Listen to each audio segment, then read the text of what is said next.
নমস্কার প্রিয় দর্শক, আপনারা দেখছেন দ্য কেবি নিউজ প্লাস। আপনাদের সঙ্গে কথা বলছি আদিত্য। দলের রাজ্য সাধারণ সম্পাদকের পদ থেকে অপসারিত হওয়ার পর কার্যত বিস্ফোরণ ঘটালেন কুণাল ঘোষ। কি বলবো, বর্তমানে মুখপত্র নন, বর্তমানে রাজ্য সাধারণ সম্পাদকও নন। তিনি বলছেন একজন সাধারণ তৃণমূল কংগ্রেসের কর্মী হিসেবেই থেকে যেতে চেষ্টা করব। থাকবোই বলতে পারছেন না, বলছেন থেকে যেতে চেষ্টা করব। শুধু তাই না, তিনি ডেরেক ওব্রায়েনকে আক্রমণ করে কুইজ মাস্টার ইত্যাদি বলে যতই আক্রমণ করার চেষ্টা করুন না কেন, তার আক্রমণের লক্ষ্য যে দলের সর্বোচ্চ নেতৃত্ব, শীর্ষ নেতৃত্ব, অর্থাৎ ওই কুইজ মাস্টারের পিছনের কারিগররা, এরকম একটা বলতে চাইলেন। গালাগাল দিতেও ছাড়লেন না, কয়াকার ডট ডট ডট বলে একটা কি বললেন, তারপর সর্বোচ্চ স্তরের নেতৃবৃন্দকেও আক্রমণ করতে ছাড়লেন না। আমি একটু বড় হবে ভিডিওটা, পুরোটাই তার প্রেস কনফারেন্সের বা তার সাফাই, তিনি কাঁদো কাঁদো মুখে যে সাফাই দিয়েছেন সেই পুরো সাফাইটাই আপনাদের কাছে শোনাবো। এবং মরা বাবার দিব্যি ইত্যাদি বলে একটা কথা বলেছেন, আরো অনেক কিছু বলেছেন, সেগুলো আপনাদের পুরোটা শোনাবো। আপনারা শেষ পর্যন্ত থেকে গোটাটা শোনার চেষ্টা করুন, আমিও শুনি আপনাদের সঙ্গে। চলুন শোনা যাক। সাধারণ সম্পাদক পদ ছাড়তে চেয়ে দলকে অনুরোধ করেছিলাম বেশ কিছুদিন আগে, এবং সেটা প্রকাশ্যে টুইটও করেছিলাম, এবং আমার এক্স স্যান্ডেল থেকে এই দুটো পদ আমি সরিয়েও দিয়েছিলাম। ফলে আমি নিজে যে পোস্টটা ছেড়ে দিয়েছি সেখান থেকে আমাকে সরিয়ে কার বা কী আনন্দ হতে পারে আমি এটা বুঝতে পারছি না। আমি তো নিজেই জানিয়ে দিয়েছিলাম যে আমি মুখপাত্র থাকতে চাই না, দল আমায় অব্যাহতি দিক, সাধারণ সম্পাদক থাকতে চাই না, আমি মিসফিট, আমি তো এগুলো বলেছিলাম। কিন্তু তারপরেও দল যা যা দায়িত্ব আমায় দিয়েছেন, আপনারা সবাই সাক্ষী, তৃণমূল কংগ্রেসের একজন সৈনিক বা কর্মী হিসাবে আমি সেগুলো পালন করেছি। তো ফলে কোনো কুইজ মাস্টার যদি লেখেন যে তাকে রিমুভ করা হলো,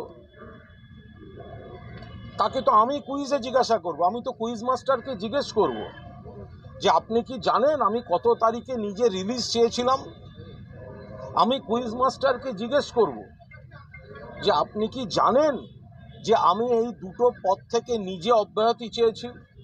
আপনি কি জানেন যে এই দুটো পদ থেকে অব্যাহতি চেয়ে দলকে জানানোর পাশাপাশি আমি প্রকাশ্য টুইট করেছি এবং এক্স হ্যান্ডেলে আমার রাজনৈতিক পরিচয় থেকে এই পদগুলো আমি মুছে দিয়েছি।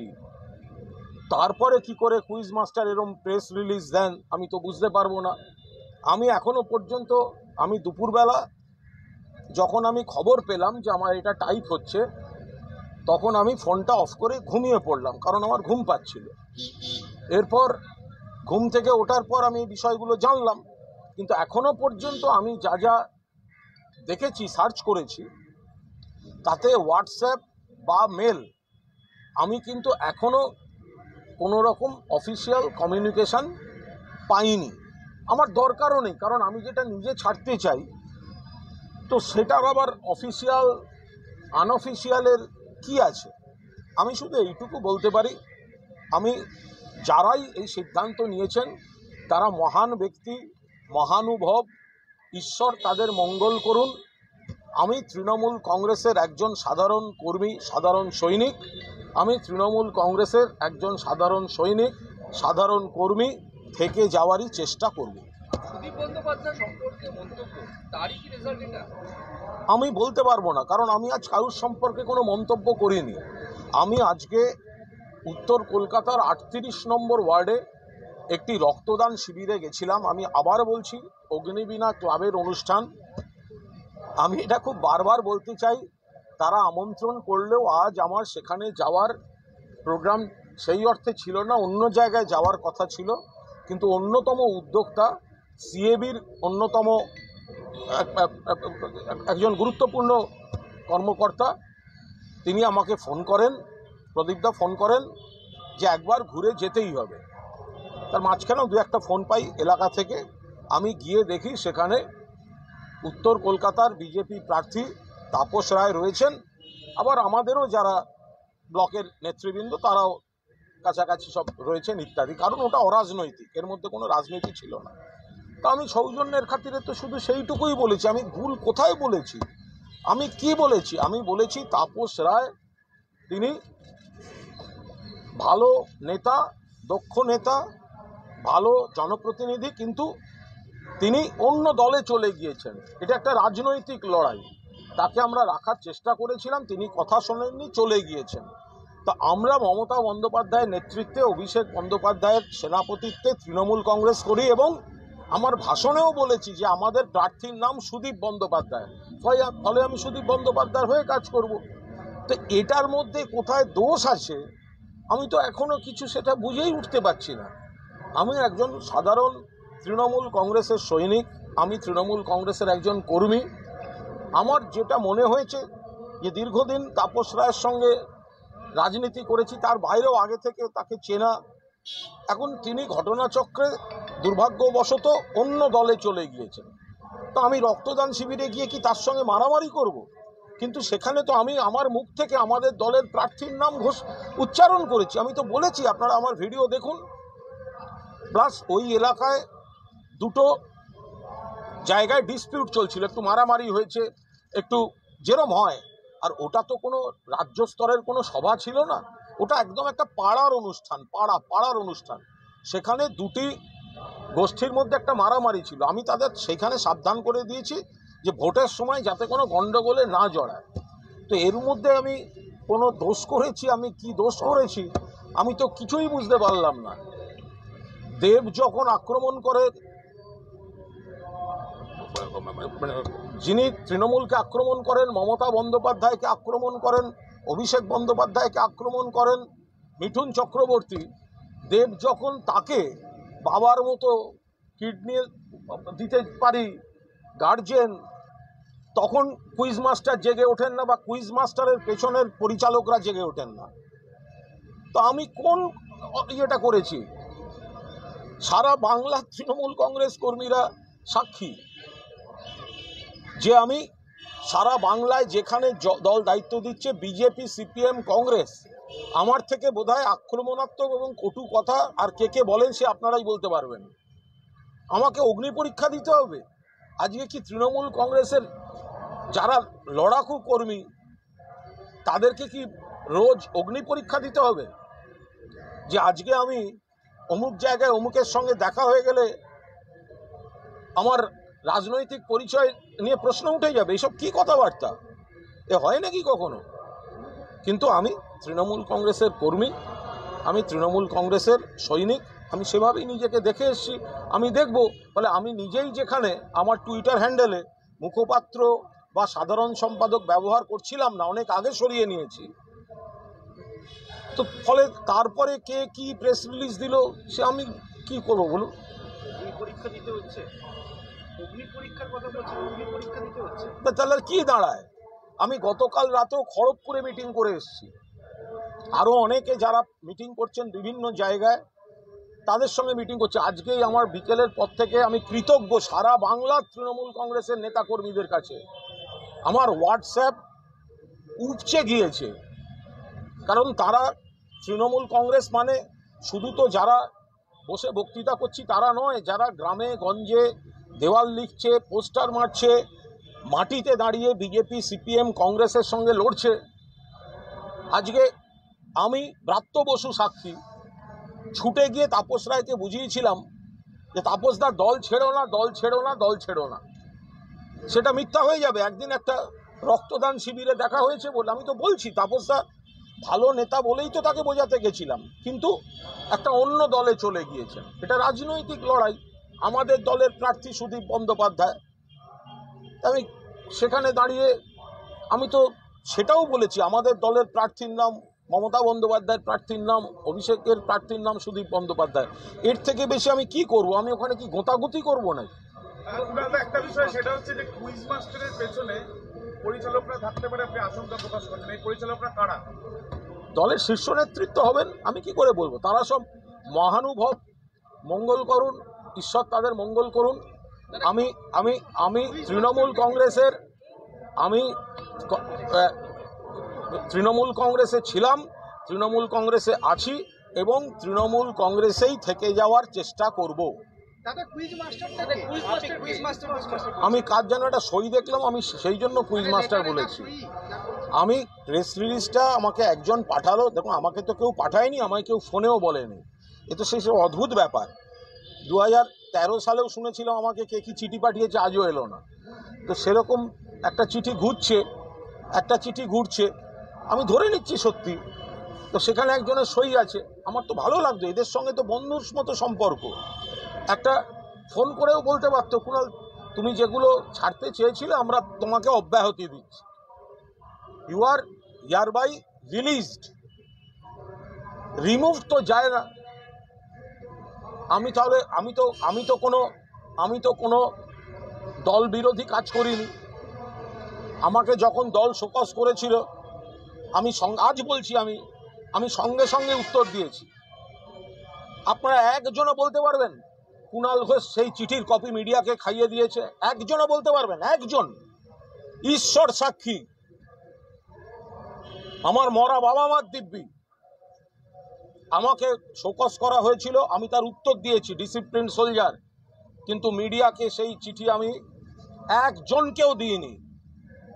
কিন্তু যদি আমাকে রিমুভদের খবর মিডিয়া থেকে জানতে হয়, তাহলে সেই চিঠিতে আমি কি উত্তর দিয়েছিলাম সেগুলো তো মিডিয়াকে দেওয়ার নৈতিক অধিকার আমার থাকছে।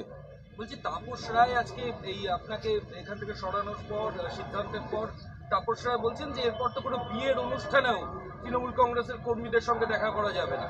আর এই সুদীপ বন্দ্যোপাধ্যায়ের সঙ্গে মন্তব্য প্রসঙ্গে এর আগেও তৃণমূল কংগ্রেসের সঙ্গে একই ঘটনা আপনার ঘটেছিল এবং আজকেও সেম জিনিস ঘটল, এবং সেই প্রসঙ্গে তাপস রায় বলছেন যে সুদীপ প্রত্যেকটা ঘটনার পর কোনো একটা জায়গায় কাঁদে এবং তারপর এই আউটকাম দেখা যায়, যেটা ঘটনাচক্রে অন্য কোনো নেতার সাথে দেখা যায় না। দেখুন, তাপস রায় তাঁর বক্তব্য বলেছেন, ফলে তিনি তাঁর অভিজ্ঞতা থেকে যা মনে হয়েছে বলেছেন, আমি তার উপর কি মন্তব্য করব? আমি বেসিক্যালি 42টার মধ্যে আমরা যাতে জিতি সেই জন্য গলা ফাটিয়ে প্রচার করে চলেছি এবং সবাই সেই প্রচার করছে। তার মধ্যে কোথাও যদি কোনো সমস্যা থাকে, অসুবিধা থাকে, সেগুলো আগে আলোচনা হয়েছে, কিন্তু দল একবার একটা ক্যান্ডিডেট দেওয়ার পর তার হয়েই সকলে মিলে প্রচার করা হচ্ছে। কিন্তু সেই জায়গায় দাঁড়িয়ে যদি হঠাৎ কারুর সঙ্গে কোনো ব্লাড ডোনেশনের অনুষ্ঠানে দেখা হয়ে যায়, যাকে আমি নিজেই শতবার রিকোয়েস্ট করেছি দল না ছাড়তে, তো ফলে তার সঙ্গে একটা অরাজনৈতিক মঞ্চ, সেখানেও আমি কিন্তু তাপস রায় ভালো নেতা, ভালো জনপ্রতিনিধি, কিন্তু রাজনৈতিকভাবে তিনি অন্য দলে গিয়েছেন, ফলে নীতিগত লড়াই। এবং আমাদের প্রার্থী সুদীপ বন্দ্যোপাধ্যায়, আমার ভিডিও দেখুন, সুদীপ বন্দ্যোপাধ্যায়ের নাম আমার মুখে উচ্চারণ আছে। তো ফলে এখন কার কি হঠাৎ মনে হচ্ছে তাদের ব্যাপার। কিন্তু আমি আবার বলছি, সারা বাংলার তৃণমূল কংগ্রেস কর্মীরা জানেন যে আমি 1993 সালের 21শে জুলাই, যেদিন এই মেয়র রোডের পাশে মমতা ব্যানার্জিকে খুন করার চেষ্টা করেছিল সিপিএম, আমি তখন আজকালে আমার গাড়িতে করে তুলে নিয়ে জীবনের ঝুঁকি নিয়ে বেরিয়ে গেছিলাম এই কুণাল ঘোষ।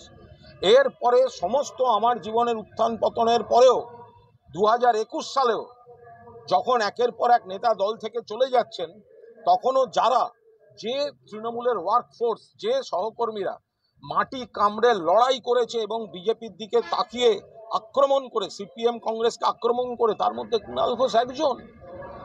আমি ধারাবাহিকভাবে বিজেপির জেলার কর্মীদের জিজ্ঞাসা করুন, আমি মঞ্চে উঠে বক্তৃতা করতে দাঁড়ালে আমার নাম ঘোষণা হলে তারা হাততালি দেয় এই কারণে, তারা জানে যে দুকুল রেখে বক্তৃতা করবে না, চাঁচা ছোলা আক্রমণ করবে প্রতিপক্ষকে। এখন যদি দলের মনে হয় যে না আমার এই প্রেস রিলিজটা প্রাপ্য, তো তাহলে তাদের ব্যাপার। তৃণমূল বলছে কুণালদা যে তৃণমূল ভবন থেকে যে স্টেটমেন্ট করা হবে সেটাই তৃণমূল কংগ্রেসের বক্তব্য। আপনার বক্তব্যের সঙ্গে তৃণমূল কংগ্রেস কনভিন্স নয়, মানে সেটা সহমত নয়। সে তো ভালো কথা, এটা নিয়ে তো কোনো অসুবিধা নেই। এটা যদি কোনো পার্টি ডিসিশন নেয় যে ভবন থেকে যা বলা হবে তাই, তো সুতরাং আমার তো মনে হয় একটা 24/7 কুইজ মাস্টারের নেতৃত্বে চালু রাখা উচিত। যে মুখপাত্রদের অনেক সময়, আপনারা সাক্ষী, যে যখন আমাদের দলের নেতা নেত্রীর বিরুদ্ধে অন্য কোনো দলের কোনো নেতা কুৎসিত আক্রমণ করে, বিবৃতি দেয়, তখন আপনারা যখন বলেন কুণালদা কোথায় আছো, একটা ভিডিও করে পাঠাবে, কুণাল ঘোষ কিন্তু রেসপন্ড করে, যত রাত্রির হোক রেসপন্ড করে, আপনারা সাক্ষী। এতকাল পরে যদি মনে হয় যে ভবন থেকে যারা বলবেন তারাই হচ্ছেন দলের কথা বলবেন, দলের এভরি রাইট আছে এই সিদ্ধান্ত নেওয়ার, এটা একটা দল, তো সুতরাং তাদের যারা সিদ্ধান্ত নেয় তারা নেবেন। কিন্তু তাই বলে এই একটা চিঠির একটা শব্দের মধ্যে দিয়ে এতদিন ধরে দলকে আমি বা আমার মতো যারা যারা সার্ভিস দিয়ে এসছে, সকাল 8টায় সার্ভিস দিয়েছে, রাত 11টায় সার্ভিস দিয়েছে, এমন দিন গেছে 11:30টার সময় কেউ ফোন করে বলেছেন একটা ফোনও দিয়ে দিন দাদা, আজকে এটা লাগবে। আমি তো সঙ্গে সঙ্গে সেগুলো করেছি। আজকে একবার মনে হলো না যে এই কথাগুলো লেখার আগে যে কার উদ্দেশ্যে, কাদের উদ্দেশ্যে রাখছেন? আমি ব্যক্তি কুণাল ঘোষ নই, সারা বাংলায় তৃণমূল কংগ্রেসের যে কর্মীরা সর্বস্তরে শত্রুতা নিয়ে, আমার শত্রু সিপিএমে আছে কারণ আমি বামফ্রন্ট সরকারের বিরুদ্ধে বলেছিলাম, আমার শত্রু কংগ্রেসে কারণ আমি অধীর চৌধুরীকে অ্যাটাক করি, আমার শত্রু বিজেপিতে, আমার শত্রু শুভেন্দুর সঙ্গে আমার কোনো ব্যক্তিগত শত্রুতা নেই, কিন্তু শুভেন্দু অধিকারী আমার নেতা, আমার নেত্রী, আমার দলকে আক্রমণ করে বলে আমি তাকে উপযুক্ত ভাষায় জবাব দিই। তো এইরকম যারা গ্রাসরুটে যে ওয়ার্কাররা আমরা কাজ করছি, তাদের লড়াইয়ের কোনো জায়গা নেই। একদিন একটা অরাজনৈতিক মঞ্চে কি হলো, সঙ্গে সঙ্গে সেটার জন্য ব্যবস্থা নিতে হলো। যারা নিয়েছেন খুব ভালো করেছেন, আমি আবার বলছি তারা মহান ব্যক্তি, তারা অন্য উচ্চতার ব্যক্তি, তারা ঈশ্বর তাদের মঙ্গল করুন। শুধু আমি নিজেই যে দুটি পদ ছাড়তে চেয়েছিলাম, আমার পরিচয় থেকে যে দুটি, আরে কুণাল ঘোষ 6 বছর এমপি ছিল, কাটসি তৃণমূল কংগ্রেস, জীবনে কোনোদিন গাড়ির স্টিকারে এমপি স্টিকারটা লাগায়নি গাড়ির কাছে। কুণাল ঘোষ 6 বছর এমপি ছিল, আমার গাড়ির কাছে কোনোদিন এমপি এই স্টিকারটা কুণাল ঘোষ কোনোদিন লাগায়নি। কি হবে আমার ওই মুখপাত্র আর সাধারণ সম্পাদক পদ নিয়ে? আর ওই তো বয়াকারের সাধারণ সম্পাদক, যেটা প্রেস রিলিজ থেকে সমস্তটা জানতে হয়। তাহলে প্রেসও যখন জানতে পারছে, সাধারণ সম্পাদকও তখনই জানতে পারছে, তো ওই বয়াকারের সাধারণ সম্পাদক রেখে আমি করবো কি? বিজেপি সাংসদ শ্রমিক ভট্টাচার্য, তিনি রাজ্য বিজেপিরও মুখপাত্র, তিনি একটু আগে সাংবাদিক বৈঠক করে বলেছেন যে তার ইন্দ্রনীল গান শুনতে তিনি ভালোবাসেন, ব্রাত্য বসুর নাটক তিনি ভালোবাসেন, এবং তাহলে এই অপরাধে কি তার কোনো শাস্তি হবে? কার্যত আপনার পাশে দাঁড়িয়েছেন, নরম মনোভাব দেখিয়ে। আমি শ্রমিক একজন সুবক্তা, শ্রমিক একটা অন্য দলের নেতা, সাংসদ, তার সঙ্গে আমাদের রাজনৈতিক বিরোধ আছে, ও অত্যন্ত সুবক্তা, ওর কোনো মন্তব্যের উপর আমি কোনো মন্তব্য করব না। বিজেপির একাধিক নেতা দেখা যাচ্ছে যে বিজেপির বিরুদ্ধে আপনি বারবার সরব হয়েছেন, সেখানে আজকে যখন এই ঘটনাটি ঘটলো, ঠিক দেখা যাচ্ছে তাদের তরফ থেকে একের পর এক নেতা, শীর্ষ নেতা থেকে শুরু করে সজল ঘোষ পর্যন্ত আপনার পক্ষে বা পক্ষান্তরে দাঁড়াচ্ছেন, তারা মানে প্রত্যক্ষে পরোক্ষে। আপনাও আমি পক্ষ বিপক্ষ বুঝি না, যারা মন্তব্য করেছেন আমি তাদের কথা নিশ্চয়ই শুনবো, আমার এখনো শোনার অবকাশ হয়নি, আমি নিশ্চিতভাবে শুনবো। আমি সামান্য তৃণমূল কংগ্রেসের একজন কর্মী, দল যা দায়িত্ব দেয় নিজের ভালো মন্দ না বুঝে সরাসরি শত্রুপক্ষকে আক্রমণ, প্রতিপক্ষকে আক্রমণ, কড়া ভাষায় আক্রমণ, এগুলো আমি করে আসি, সেই নীতিতে আমি বিশ্বাস করি। আমি দুকুল রাখা ধরি মাছ নাছুই পানি, আমি গোল গোল করে বিজেপির কথা বলবো, আর বিজেপি নেতাদের আমি আলাদা করে ফোন করব, আমি গোল গোল করে অন্য কথা বলবো, বিজেপির বিরুদ্ধে সিপিএমের বিরুদ্ধে বলবো, আর আমি ব্যক্তিগতভাবে কারুর শত্রুতা নেব না। আমি এই ধরনের রাজনীতিতে বিশ্বাস করি না, ফলে আমি এই জায়গায় দাঁড়িয়ে আমার অবস্থানে আমি পরিষ্কার। Thank you. কি বলবেন? হতাশ, ক্রুদ্ধ বা আক্রুদ্ধ, চোখ ছলছল করছিলেন, বুঝতে পারছিলাম, কিন্তু জলের টোপটা দেখা যাচ্ছে না, কিন্তু আক্রমণাত্মক, একদম শীর্ষ নেতৃত্ব পর্যন্ত আক্রমণ করলেন। আর তারপর শেষে বয়াকার ডট ডট ডট এর সাধারণ সম্পাদকের পদ দিয়ে কি হবে? শুধু একটাই কথা বলবো যে ওই বয়াকার ডট ডট ডট সাধারণ সম্পাদক, বয়াকার ডট ডট ডট মুখপাত্রের পদে আর ফিরে যাবেন না তো? সেই বুকের পাটা আছে তো? লজ্জা ঘৃণার মাথা খেয়ে আর যাবেন না তো? দেখতে থাকি আমরাও। আমিও শুনলাম দীর্ঘ সাংবাদিক বৈঠকটা আমিও শুনলাম আপনাদের সঙ্গে, ভালোই লাগলো। জল অনেক দূর গড়াবে মনে হয়। দেখতে থাকুন। ধন্যবাদ।